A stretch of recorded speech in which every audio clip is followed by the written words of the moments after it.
Hi friends, welcome to Venice kitchen. நம்ம இன்னைக்கு என்ன பார்க்க போறோன்னா கேரட் பால்ஸ் எப்படி பண்ணலான்னு நம்ம இந்த வீடியோவில் பார்க்கலாம். அதுக்கு ஒரு 3 சின்ன சைஸ் கேரட்டை நான் வாஷ் பண்ணி தோல் உரிச்சு வச்சுருக்கேன். அதை சின்ன சின்னதாக கட் பண்ணி சுடுதண்ணியில் போட்டு வேக வச்சு எடுத்துக்கலாம். நீங்கள் இட்லி பாத்திரத்தில் வேக வைக்கிறதா இருந்தாலும் வேக வச்சு எடுத்துக்கலாம். கேரட் நல்லா குழஞ்சி வர அளவுக்கு நல்லா வேக வச்சு எடுத்துக்கோங்க.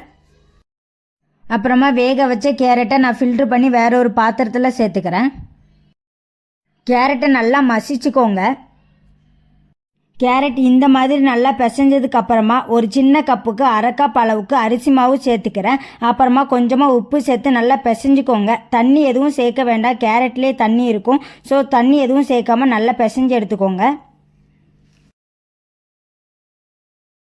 அப்புறமா அதை சின்ன சின்ன பால்ஸாக உருண்டை பிடிச்சி எடுத்துக்கோங்க.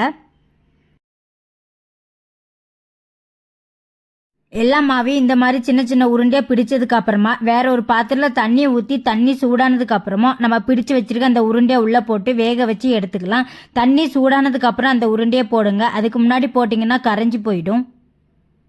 ஒரு 3 நிமிஷம் வர வேக வச்சு எடுத்துக்கோங்க. அது நல்லா வெந்ததுக்கு அப்புறமா வேற ஒரு பாத்திரத்தில் எடுத்து வச்சிடலாம். அதை நல்லா ஆற வச்சுக்கோங்க. நல்லா ஆறுனதுக்கு அப்புறமா வேற ஒரு பாத்திரத்தில் எண்ணெயை ஊற்றிட்டு எண்ணெய் சூடானதுக்கு அப்புறமா நம்ம வேக வச்சு எடுத்துருக்க அந்த உருண்டையை பொரிச்சு எடுத்துக்கலாம். அந்த பக்கமும் இந்த பக்கமும் நல்லா திருப்பி விட்டுட்டு கொஞ்சம் பொன்னிறமாக வர வரைக்கும் நல்லா பொரிச்சு எடுத்துக்கோங்க. நம்ம ஏன் எண்ணெயில் போட்டு பொரிக்கிறோன்னா வெளியே நல்லா மொறுமொறுனும் உள்ளே நல்லா சாஃப்டாகவும் இருக்கும். அதுக்காக தான். இந்த மாதிரி நம்ம பிடிச்சு வச்சிருக்கிற உருண்டை எல்லாத்தையும் பொரிச்சு எடுத்துக்கோங்க.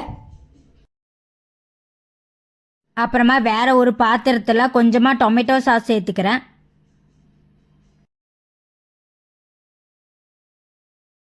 அப்புறமா டேஸ்ட்டுக்காக 1 பிஞ்ச் அளவுக்கு நான் சால்ட்டு சேர்த்துக்கிறேன். அப்புறமா 1 ஸ்பூன் அளவுக்கு சீனி சேர்த்துக்கிறேன். அப்புறமா ஒரு 1/2 ஸ்பூன் அளவுக்கு சோயா சாஸ் சேர்த்துக்கிறேன்.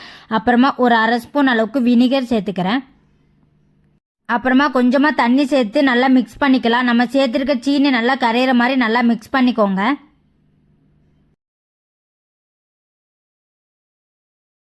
நல்லா மிக்ஸ் பண்ணதுக்கு அப்புறமா அடுப்பில் ஒரு பேனை வச்சுட்டு கொஞ்சமாக தண்ணி சேர்த்துக்கிறேன். தண்ணி நல்லா சூடானதுக்கு அப்புறமா நம்ம கரைச்சி வச்சிருக்கிற உள்ளே சேர்த்து நல்லா மிக்ஸ் பண்ணிக்கோங்க.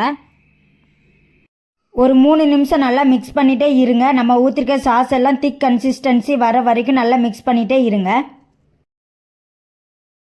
நல்லா திக்காக இந்த மாதிரி மேலே நல்லா பபுள்ஸாக வந்ததுக்கு அப்புறமா நம்ம உருண்டை அந்த பொரிச்சு வச்சுருக்க அந்த உருண்டையை உள்ளே சேர்த்து நல்லா மிக்ஸ் பண்ணிக்கோங்க.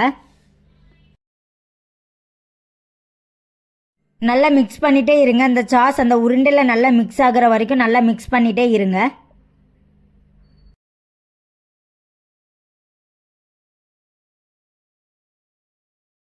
அந்த உருண்டை அந்த சாஸில் நல்லா மிக்ஸ் பண்ணதுக்கு அப்புறமா அடுப்பை ஆஃப் பண்ணிடலாம். அவ்வளோதாங்க.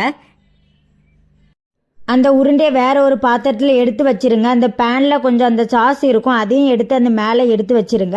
அப்புறமா உங்ககிட்ட ஒரு குச்சி இருந்தால் அந்த குச்சி எடுத்துட்டு அந்த உருண்டையை கொஞ்சம் கொஞ்சமாக சொருவி இந்த மாதிரி கூட நீங்கள் சாப்பிட்லாம்.